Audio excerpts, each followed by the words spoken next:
Guys, we're live, Jake. Are we ready to roll? Talking about emotional intelligence, going deep on the fuzzy side of real estate.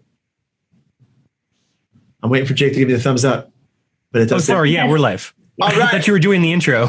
No, I started to because it's already live. So we're going to watch this replay later. So guys, everybody give a round of applause to Jake. Thank you, Jake, for doing behind the scenes stuff. Jake. Amazing as always. All right. So here we go. This is what we're talking about today. We are talking about a few questions, right? Does emotional intelligence actually help you sell more homes? Does it make your clients happier? Maybe both, right? We're going to dive deep into emotional, like EQ. There's IQ, intelligence quotient, EQ, which is emotional quotient. We're going to dive deep into that, as well as ways that agents could kind of roll with the changes in our dynamic day-to-day real estate world. And we finally got Jim Godwin here. All right. I love it. You can rename yourself because we got Jesse Zagorski twice. So if you just click and rename, it's actually Jim Godwin from Kansas City. I'm Jesse Zagorski from San Diego. We've got Junkie Patel, who is from, I'm going to say Bay Area, Silicon Valley. Yep. Perfect. Okay. Yeah, Silicon Valley and yeah. Perfect. And we've got Priyanka Jory, who is from Houston. And each of the people on here today have very different backgrounds, but they all overlap in really similar ways. So there's two different reasons why we called this show. And we're hoping this becomes like a regular show. If you guys like this, type it in the comments, ask us questions. Jake, if you can keep an eye on comments and like cut and paste them here. I don't have Facebook open, but if you want to cut and paste some stuff here. We want to dive into two different areas of emotional gymnastics. We want to dive into ways that you can improve your emotional intelligence, right? Because it will help you sell more houses. It will help you connect deeper with clients, but also in your personal life, right? In your personal life, there are things that happen day to day with real estate because it's stressful. Plus, there's a pandemic in the world and some other things going on due to like politics I don't even pay attention to, right? But like there's stuff in the world that's stressful, and there's things that you can do on a day-to-day basis to kind of deal with and adjust to those changing environments. And Jim and Priyanka and Junkie all have very different takes on it, but I want to find out where we overlap, where we're different. I want you to hear a little about their background first. So let's start with Junkie, and then Priyanka and Jim, you can think about how you want to tell your story in a minute or a couple minutes or less. Junkie had the most dramatic change happen a couple months ago. Yeah. So what happened a couple months ago? So actually, it was about, I think, a month and a half ago, maybe now, right? I was sitting there with my husband watching TV, and all of a sudden, I don't know what happened. I really can't describe it, you guys. I don't know what it actually happened physically to me, but I felt like I was going into this daze and I collapsed all of a sudden. And in that moment, I told my husband I feel like throwing up. So I sat up and my husband ran and got a trash can, and I'm throwing up. And that's all I can remember. After that, I have no idea what happened. No idea whatsoever. And from what my family is telling me, that I could hear them talking in the background, but I couldn't move. I was so numb. My body was numb. It was really an out of body experience, sort of. And I couldn't move anything. My daughter lifted my hand, and it felt like as if something is really seriously wrong with me. And she goes, Mom, what's going on? Same experience that happened when my dad passed, just a few seconds before my dad passed. The same kind of body language was going on inside of me. And of course, everybody is panicking at that time. And immediately my husband, my daughter said, let's call 911. And I could hear them talking, but I was throwing up, and they called my name. And I was just like, oh, I just could not talk, could not move my hands, nothing. They called 911. The guys came. Of course, they're pressing on my heart, knocking it like it's hurting, but I couldn't tell them what they're doing is hurting me, right? But I still continued to throw up, and they taped me up everywhere and poked everywhere in my body to get blood out of it, to get blood out, to kind of do some testing or whatever. Put in the IV inside of me. And you ended up in the ER, correct? I did. At the end of they poked me 6 times everywhere to get blood out of my body. Guys, I'm trying to tell you something here. I was dehydrated, okay? I was dehydrated. They couldn't even find a vein to draw blood or to put insulin in my body. Okay? And how did you end up in the ER, and how did you end up so dehydrated? Just the work that I do day to day. I'm doing 16 hours a day. If you can relate, please share your comment or your experience with us. doing these long hours in real estate was just, and I still continue to do that, but I have a system in place now, right? When the doctor was calling me, I couldn't even respond to the doctor. I woke up 3 hours later in the ER all by myself, you guys. Obviously, because of COVID, no one is allowed to visit. When I was in the ambulance, they were trying to get my heart going, and it felt like my heart is still there. You're still, hitting it so hard. I can feel the pain, but I couldn't talk. No matter how much pain they gave me everywhere, I couldn't feel it. It was just surreal. And so do you attribute this to stress then? I mean, is that straight up like this is just like? So what did they diagnose me with? 3 hours later, I was out of, I was on the ER bed, and the first thing I looked for my husband, I couldn't see him. The nurse was standing there, and it was 10:45 in the evening, 10:45 at night, and I'm like, where am I? That's the first thing I said. I didn't even know where I was. So 3.5, 4 hours, I was unconscious, not knowing where I was. And, then I found out, hey, I'm in a hospital bed. Right. How did I get here? What happened to me? Yeah. And this is, by the way, and we'll change gears a little bit. That's like, I guarantee there's people watching this that even if they haven't experienced that level of breakdown in their body, like Jim and Priyanka, you guys have felt this in real estate, right? You're just or in Priyanka, in a previous career we can talk about. This is real. Like the physiological stress you feel on a day-to-day basis is real, especially with everything else in the world. And so the whole goal of this webinar today and the future shows we do are about some tools of what to do with that. Like that's when Janki told me the story, that's the idea of how the show came about. Was like she told me the story and I was just like jaw on the floor, like, this is scary, dude. It was. Like, this is imagine being there. And of course my husband was panicking because he's not allowed in the ambulance car, guys. He's not allowed to be anywhere near the hospital or the emergency area. And you're all alone by yourself. And when you wake up in the hospital bed, you're like, okay, where am I? What happened to me? And you know what I was diagnosed with, Jesse and Priyanka and Jim? What they told me? They told me that I was at a high level of stress, low blood pressure. And what did they give me? They gave me apple juice and orange juice mixed together. And of course, they gave me a potassium pill diluted in water. And I said, I want to go home. They said, if you want to go home, start walking. And I'm like, okay, I'm going to walk. I want to see my husband. I'm going to get up. And of course, when I got up, they said, no, you're about to fall down. Sit down. You see, when I made that movement of getting up quickly, that's what my life is all about, moving quickly, just going from here to there, not taking a break. And that's when I realized I need to stop. I need to take a minute. All right, so let's do this. I realized instead of telling everybody's story, because I think we're going to just scare the heck out of people. But let's start with one story at a time. Priyanka and Jim, if you just want to jump in, because later on, maybe this webinar, maybe next time, we'll tell Priyanka's story, Jim's story. Maybe we won't get to everyone's story this time, because this is such a powerful story. Like, as you're listening to this, Jim or Priyanka, like someone just typed in here, right? Suzanne just wrote, that is so scary. We really put so much in this business. We do.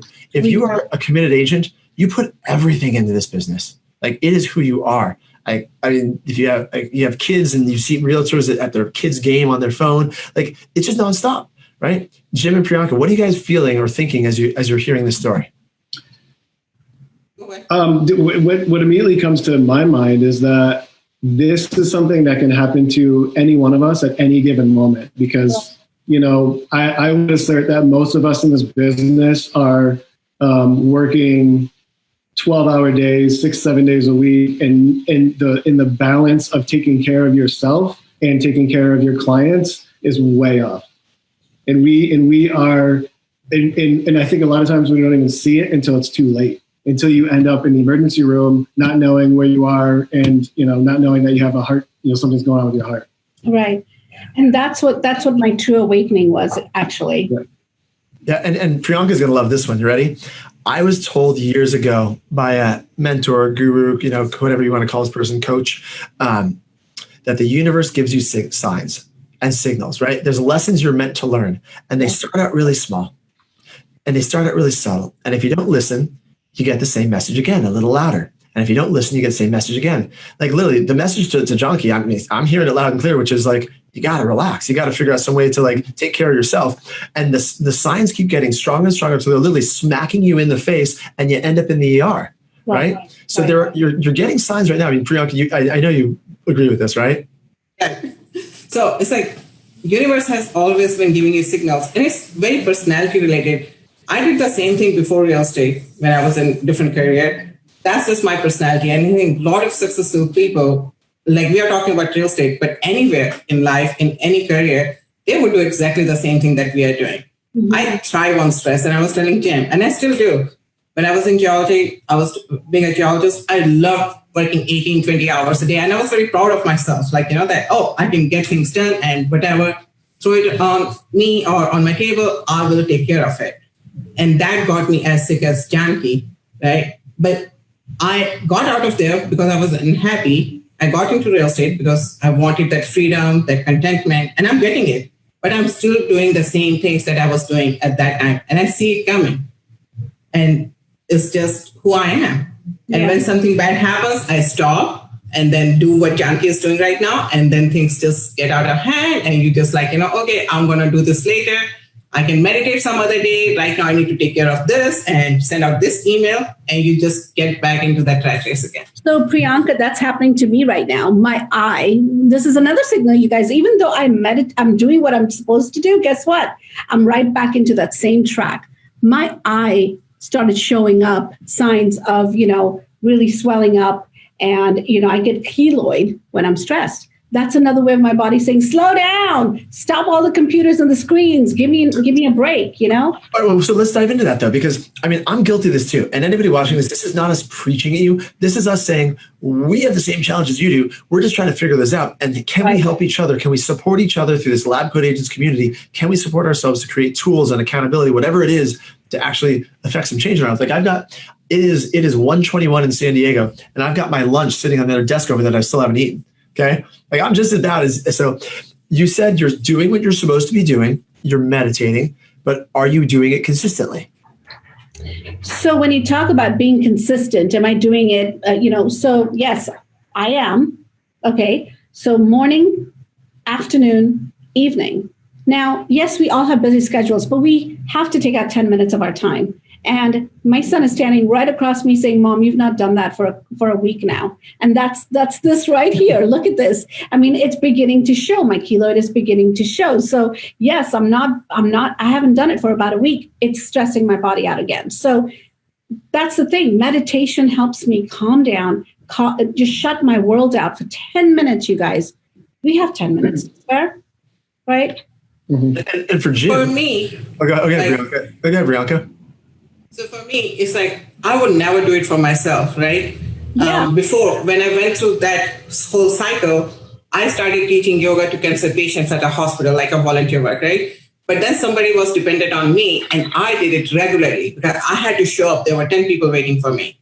Now, during COVID, I have an assisted living. So everything is shut down, and I'm talking to nurses and doctors, and I realized how stressful they are. And suddenly I started doing 10 minutes of guided meditation for them on a podcast. And I did it every day for 3 months, first 3 months that we were shut down. And then things started to get level out. Everybody's like, thank you for doing it. And there were not as many people were coming on to that. I just stopped. And I stopped teaching them, and I stopped doing it for myself. So I realized when I have to do something like that, I have to do it for somebody else, but I reap the benefit as much. And that's the only way, like it has to be on my calendar as this is a task I need to do. And somebody has to depend on me. Only way I will get it done. Yeah. Well, you're on mute, Jesse. Right. And I said, I love it, Priyanka, because we will teach you guys today in the next little bit some tools on how to develop your own emotional intelligence and connect with clients. But if you can't handle yourself first, it's very hard to focus and be empathetic to other human beings. It's like when you fly in an airplane. I love the analogy that when in case of a depressurization, right, always put on your oxygen mask first and then help the loved ones around you. It's the same thing. You have to figure out a way to, like, if you're running in stress mode and you have those moments where you're just like, no matter what happens, you're just gonna respond in like because it's just stressed. When you're in that moment, it's very hard to think empathetically to any client. So Jim, let's do one more thing on this side of it. Then we'll change gears to more of the tools you can use for emotional empathy. But for Jim, I don't know if you meditate, but I do know that you like to run, right? Mm-hmm. How does running tie in for you in terms of what you do and how you stay out of that stress and overwhelm? Well, I consider when I run also my meditation. So I'm doing both at the same time. And, it's a complete reset for me. When I take the time to consistently get up and run, my physiological, everything changes in my body, which resets my mind. So I'm getting up at a specific time. I'm exercising at a certain time, and the physical act of getting out there and running changes the mind, body, and soul. I love it. So far, if you're watching this, and I want to spend a few minutes, I have this idea that I want to throw in the middle of every one of these shows called Calm in the Middle of Chaos. Mm. Right? Calm in the middle of chaos. So Jim just said he runs. That's double meditation plus running. Jonky said she has her meditation. You shared something the other day when we did our 10-minute labs, Jonky, that maybe if you want to, this is our little segment of Calm in the Middle of Chaos. What do you do in the middle of the day? Walk us through with your ear pods, and what do you do? How long does it take? Tell us what you do. What's your routine? I have both of it right here. I go onto my Calm app. It's very, very simple, you guys. Go onto my Calm app, and I go ahead and just meditate for 10 minutes. And it takes me, I put this on, I put my headphones on, and I breathe. I just do my 10 minutes of, it's focused on yourself. I've learned very late in life that you come first. I've always put other people first. And when I do that meditation and I calm my mind down, I am ready and open and fresh in my mind, saying, okay, I can tackle this. I can go on this webinar. I'm not nervous about it. I'm comfortable being on camera now. A lot of us, especially after COVID happened, a lot of us had to change our business, right? A lot of us had to get back into a mindset of get onto videos, do this. It's always, everyone talks about videos, FaceTime, Facebook Lives, get onto webinars, show yourself. It becomes very overwhelming for people who are very shy.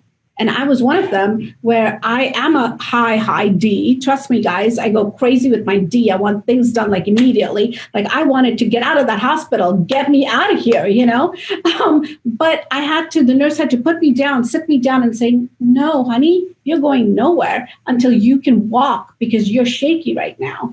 See, I didn't take time out for me, but I learned very late in life that I need to do this. And that's my son and my daughter are very big on meditation too. And they said, Mom, just try it. Try the Calm app. And I started trying it. And lo and behold, now it's like, itchy for just calming myself down. This is a gift I'm giving myself during the daytime. And where do you go when you do that? Like, do you go to like this special room where everything's quiet? No, nothing. I mean, I do it from my car, 10 minutes. If my clients are running late, 10, 15 minutes, okay, great. It's an opportunity for me to shut down everything and breathe. Right. And the app is CALM. It's called Calm. It's super expensive. It's like $1,000 a year, right, for the app? No, it's a free app, you guys. I mean, I think it's a $60 a year sign up or something, after the free trial, whatever. Yeah.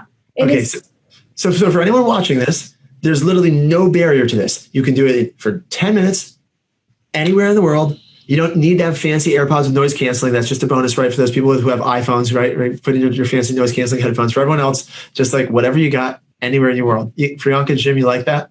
I love it.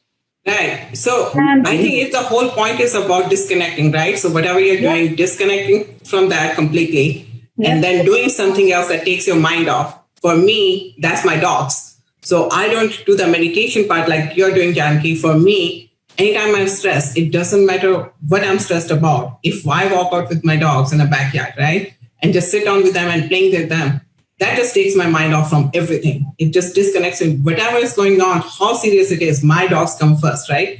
And I think it happens with parents, like with your kids, your dogs, or whoever. And you think whatever makes you happy and gives you that happiness and that contentment, that can be your break. So if somebody says like, hey, I can't meditate, okay, fine. Find something that takes your attention, like doesn't matter what's going on in the world. That thing, that person is most important to you, and do that. Just go and sit.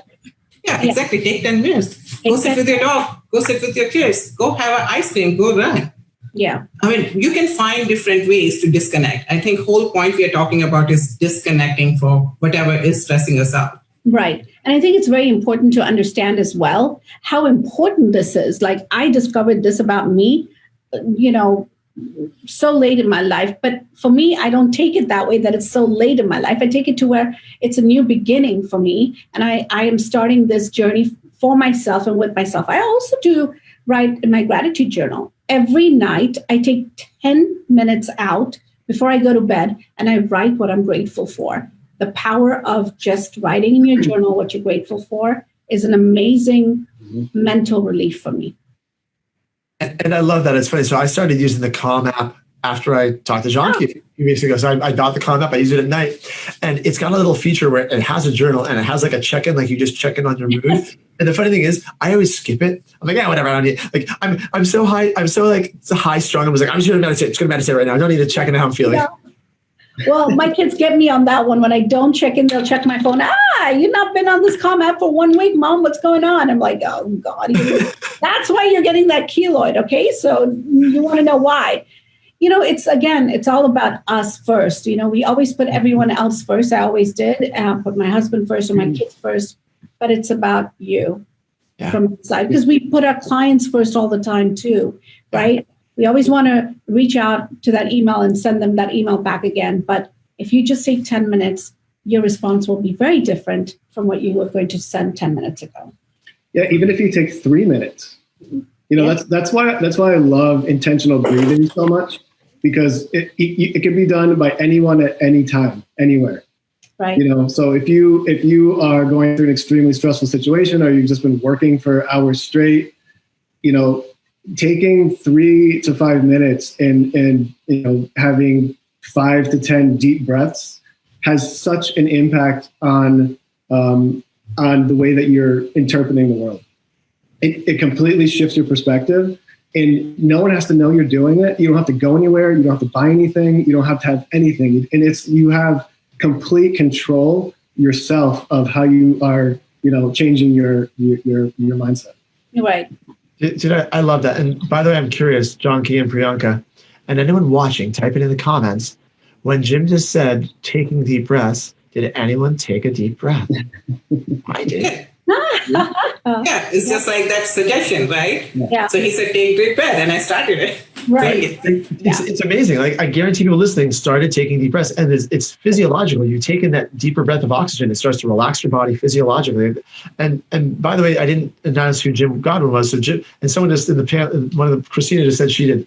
It's so funny. So I'm kind of giving you guys background as we go. So Jim Godwin, who is a real estate broker in Kansas City, runs a big business there. He also is a combat veteran and has a lot of relationship to stress and stressful situations, or even in real estate where it's like your life isn't on the line, but people act like it is when you're buying or selling a house. Like, he actually has been in situations where like the life is online. And so there's techniques you learn in those situations. Did you learn deep breathing from when you're in the service, or is this post? When did you learn take 5 deep breaths? No, I wish I did learn in the service. I would have been able to deal with it much better. No, this came out of, years of being in a high stressful environment, and then coming out of that and getting right into real estate and getting into more stressful situations. And actually, some of the stuff that I went through in the military was easier to deal with because it's so straightforward. Like with real estate, it's so all over the place, and sometimes you just have no idea what direction to go. It feels like the stress is heavier because you're dealing with so many different personality types and so many different possible solutions to a problem. Like in the military, it's just like, go that way. It's so structured. It's very structured. Right. Very structured. Right. Yeah. And in life is not all the time structured, right? Our real estate business is not always structured. In fact, right before I got on this webinar, I have this closing happening later on next week, said, no, Monday is an auspicious day. We want to close on Monday. And everyone is going crazy. And I'm like, okay, time to take 10 minutes out. Let's go. It just comes naturally now, because the minute that stress level happens, let them talk. Don't jump into it. And I don't want to jump into between my TC and the title company and all these emails going back and forth. I just want to see what's going on, but I need to stay calm, right? Yeah, and that's what we need to do. We need to walk away. Yeah, I actually incorporate breath work into that. So when I'm when I know that I'm taking a couple of breaths intentionally, I'm not talking.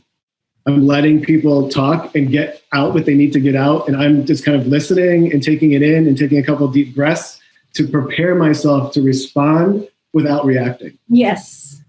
I love that. And this is actually a really good natural transition because we're at the point now where I want to give some people some techniques they can do. We've given some techniques they can do to start to bring their own stress level down, but how about to raise their own emotional intelligence? How do they help connect with people? So this is one, right? You just said, Janki, you said, don't jump in the middle. Jim says, take a deep breath before you start.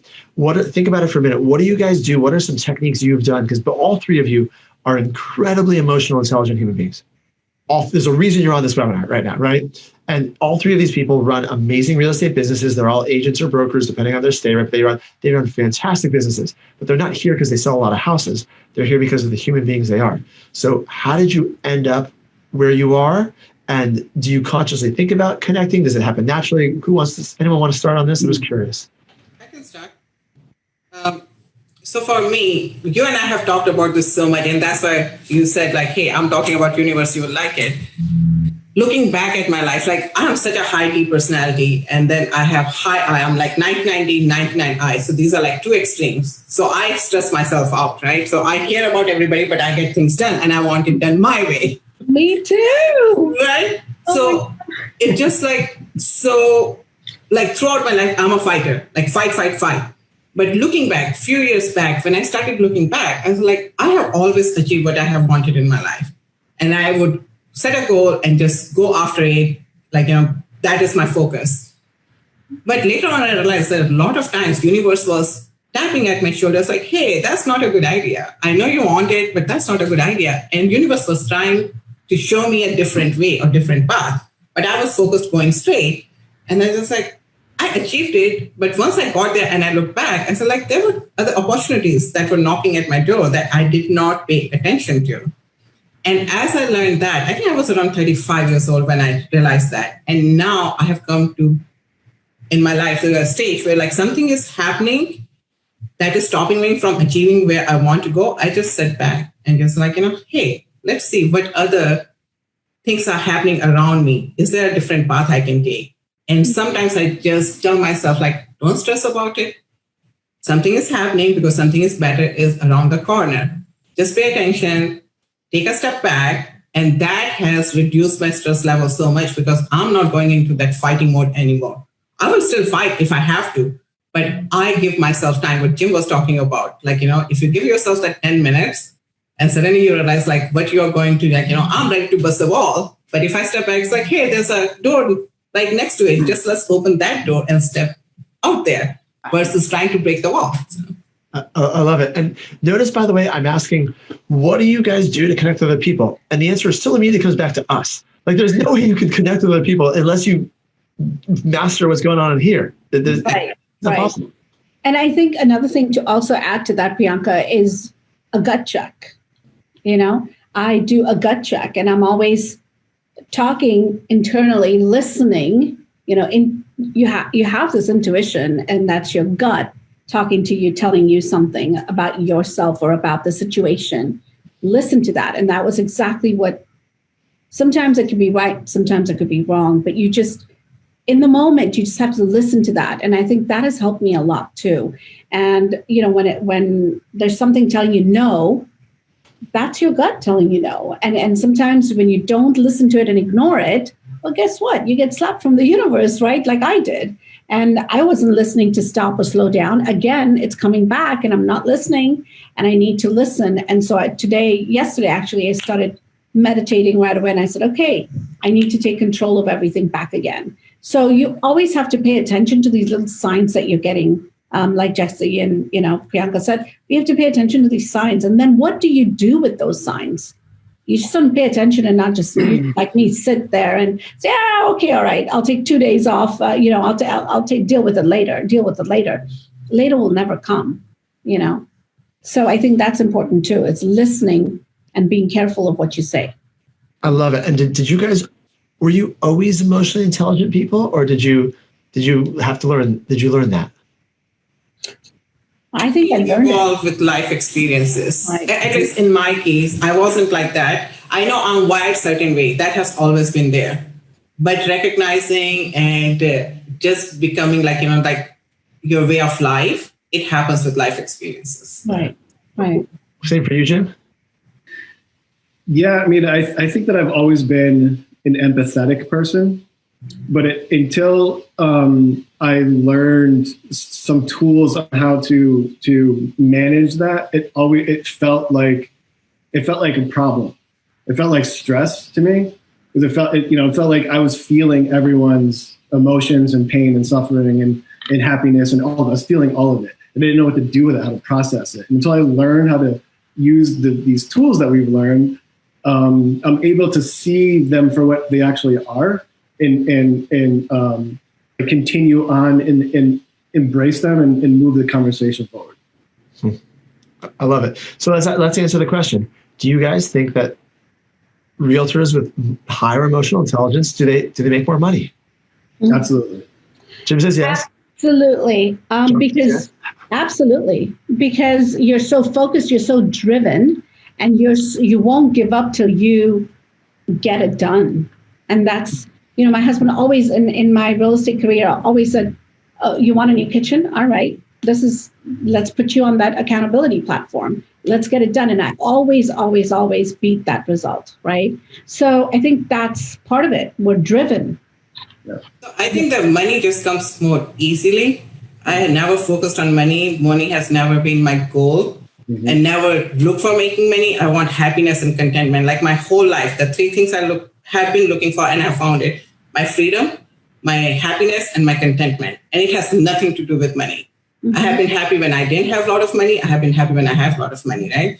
But I noticed that money comes, and it comes more easily because people are attracted to you, right? Mm-hmm. So your clients are happy because you have delivered results, and now they are sending you referrals, and suddenly you have this business booming. Right. Without doing anything. And that's what I say.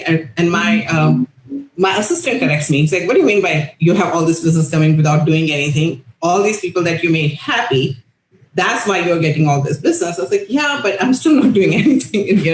People are coming to you because you are happy and content, and you make them calm, and you make them feel secure. And you're attracting them. You're attracting them. When you're calm, people want to be around you. You're attracting people to come towards you. And I think it's a law of attraction, right? When you talk about I always say, instead of chasing business, I want to attract business. And it's happening, and I'm happy. That's why I'm happy and content. And that's why real estate can be stressful, the transaction part, but the other part is real easy. Yeah. Which is funny. I was going to say, John, it's funny though, because she has the picture of the dog behind her head, if you can see it. And I often think that Priyanka actually likes dogs more than she likes people. But I say that. What do you mean? Like you think? I have been saying it. I love dogs. I tolerate people. I didn't want to call you out. I didn't want to call you out. I said. All right, but it's funny because the people are attracted to her still. People are drawn to you, and it's because of that sense of calm. Like all three of you guys, I have the same sense when I talk to you. I just I feel better. Yeah, and that's the thing. That's the reason we're doing this. Jesse, that's the reason why you put all this together, this webinar together, is because you want everyone to kind of take 10 minutes out or take a few minutes out to listen to us, to see where we were and what we're doing to progress forward, right? Especially with our mindset and our well-being and taking care of us. Well, that's it. That's why it's called Emotional Gymnastics. And I think this is going to be a show we do again. And I hope that if you guys are enjoying this, drop some comments, let us know so we can kind of tweak it. But if your emotions are a muscle, right? Just like you can go start running. If you're going to go run a marathon, you don't run 26 miles, you start running. Like you walk a little bit and then you run a couple miles and you run more. Same thing with emotional development. Same thing with taking care of yourself. But if you're going to connect empathetically with other human beings, you develop it just like any other muscle. And they say that intelligence is fixed at birth, although there is some pretty cool books right now. Jim Quick, have you guys seen Jim Quick, the book Limitless, talking about the fact you actually can increase your IQ. But a lot of people say IQ is fixed at birth, but yet your EQ, you can raise it up. Like if people jumped on this, however often we do it, or just on a weekly basis, did things to develop their emotional sensibility, and you practice it, it's going to get stronger, like anything else. It becomes second nature. Like I don't think about these things anymore. I just react to them, right? But before, when I was transitioning and started recognizing it, at that time, I had to do it, like actually think about it and then take a step. Now it just happens because it has become a second nature. Yeah. And you have to develop that muscle, right? Anything you do for 66 days in a row, that muscle will begin to develop, right? So it's just like working out. It's just like drinking water. It's just like, doing a 10-minute meditation. Eating cheeseburgers. No. No. But no, anything that you do it consistently, even in your business, we get results, right? You just have to stay focused and get it done. That's my theory. 100%. Jim? I have a perfect example of how this has helped me with a client I have yesterday. I was going to cancel a transaction because we're on the 60th day of a 203K finance deal where she's doing a $70,000 rehab on a property, and we've gone through 60 days of high stress environment, right? And she found out yesterday that we're going to have to extend, and she called me up and wanted to cancel the transaction and said, I'm done. I don't want to do this anymore. I can't take it. And I'm always trying to get to the heart of what matters for people, right? And what really matters for her. So I asked her, why are you in this transaction? Why do you want to buy this house? And it was, she's rehabbing her dream house. She's taking a house that she could never typically afford and doing something through financing that is going to give her a ton of equity and get her into her dream house that she could never afford. So she lost sight of that. And through the conversation, I was able to separate out the circumstances of the transaction and get her to what really matters to her and her family. And so we know that our clients get stressed out, and it's a very, very difficult thing to get through these transactions. And knowing that they forget, or it gets really foggy, what matters to them, and all they're dealing with is, my lender doesn't like me, everyone's lying to me, my contractor, is horrible. And so if we take in all of their circumstances as fact, then we start talking to them as if those things are real. We separate that out and talk to them and separate out the story of what's happening from actually what's happened. And so I was able to take away the story around the transaction away and have her just for a minute see what really matters for her. And she was like, you know what, you're right. You're right. In 3 months, I'll never talk to the lender again. Everything will be fine. I'll have a rehabbed house and all this equity, and I'll be in my dream home, and none of this will matter. But she didn't see that and was ready to cancel the transaction. So that's what we need, right? As realtors, that's what we should be doing, is we should be the facilitator in helping our clients understand why they're doing what they're doing, whether they're selling or buying. We need to be that one person that they can depend on emotionally. Because again, we're therapists, we're, us, whatever, we have enough titles within a transaction, right? And so how we facilitate that, I think that's so important and so awesome what you did to her and say to her. Yeah, it has nothing to do with, me saving a transaction. It has everything. It has everything to do with, her being able to get into her dream home and have her and her family move into this place, and get through all of this in a good way. Right, exactly. People react to the same situation differently. Somebody who's just, very emotional, they are all into like, oh my God, I do not want this home. This is not supposed to happen, whatever. And then there are people who are like very A personalities, just like, I need this done. I need to move on to the next thing. I already have contractors lined up and this is not happening. So let's go find another home. Kind of thing. It's like, yeah, but you have invested so much time and energy on this, right? So I think a really good first step is to understand and recognize that most of the time we're not in a conversation with people. We're in a conversation with people's context and emotions and feelings, and we're not necessarily talking to what matters to them the most. And we need to recognize that and see, like, in the conversation, step back and see, what are they really saying? What are they really talking about? Right. And then talk to that instead of the circumstances. I think that's what it brings to listen to them. Mm-hmm. And sometimes we don't listen. We just go. But listen to what they're saying. Like you had to actually explain to her why is she doing what she's doing, right? So with that why and with that dream of hers, you also listen to her concern, right? 9 out of 10 times we don't do that, and that needs to change.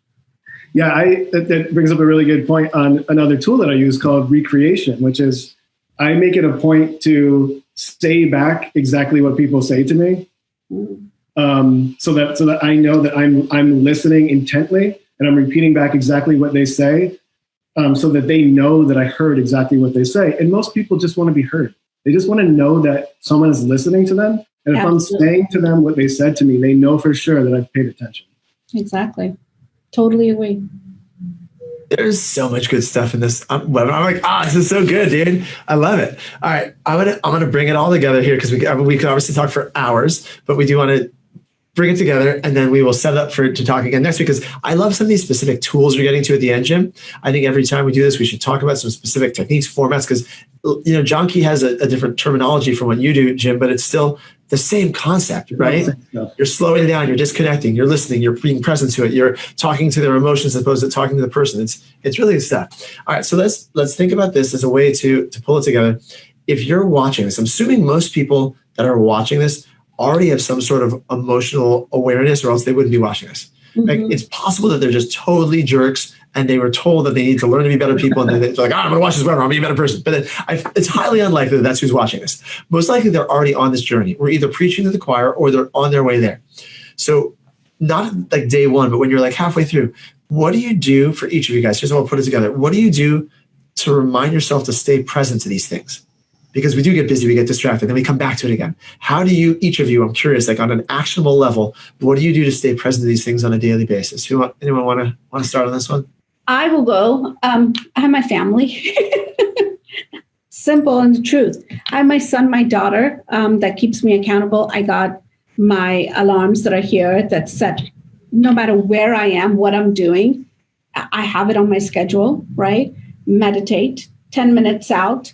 And even though I want to keep on pressing the snooze button, it'll keep coming. And it'll remind me, I got to sit down and meditate.